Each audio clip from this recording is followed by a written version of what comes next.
કોંગ્રેસના ડેલિગેશને પ્રમુખશ્રીની આગેવાનીમાં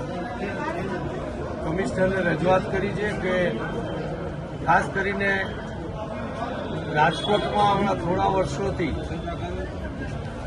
એક પીપીપી યોજનામાં બિલ્ડરો સાથે મિલીભગત કરી અને ભાજપને જે ભ્રષ્ટાચાર માટે પીપીપી આખી જે નિયમ બનાવ્યા છે એનો તંત્રનો ઉપયોગ કરી અને નાના માણસોને દબાવી અને એનો ધંધો કરવો, અબજોની જમીનો લાખોમાં વેચી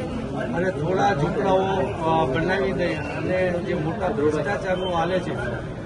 એ નિયમમાં કોર્પોરેશન એનું બુલડોઝર મોકલી નથી શકતી અને પોલીસ ફોર્સ મોકલી નથી શકતા અને આ બંનેનો ઉપયોગ ભાજપવાળા બેફામ રીતે કરી અને અઢળક ભ્રષ્ટાચારના પૈસા નાના માણસોને હેરાન કરીને ભેગા કરે છે.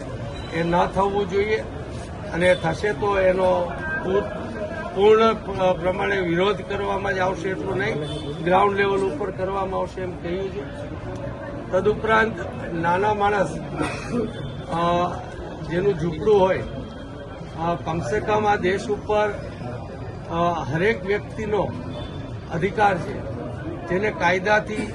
દસ્તાવેજથી મકાન બનાવી શકવાની ક્ષમતા ન હોય એનો મતલબ એવો નથી કે એને રહેવાનો પણ અધિકાર નથી. તો એવા માણસો જ્યાં વર્ષોથી એક મકાન બનાવીને બેઠા હોય, કમિશનરને અમે વાત કરી છે કે મારા જેવા માણસને કોઈક મારા ઘરમાંથી સાંજે કાઢી મૂકે, સામાન રોડ ઉપર નાખી દે તો મને સાચવવાવાળા પણ ઘણા હોય ને હોટલો પણ ઘણી હોય પોસાય એવી, છતાં મને દુઃખ થાય એમ તમને પણ થાય ને બધાને થવું જોઈએ. એટલે નાના માણસને વૈકલ્પિક જગ્યા આપ્યા વગર કોઈ પણ નાના માણસનું ઝૂંપડું પડવું ન જોઈએ. 2012 થી 2018 સુધી અમે આ મોહિમ ચલાવી હતી અને ત્યારે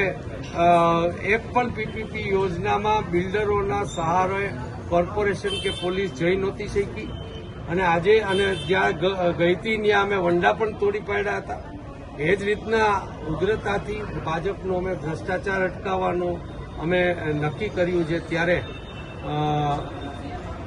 કમિશનર અને કલેક્ટરને પણ અમે આવેદન આપશું કે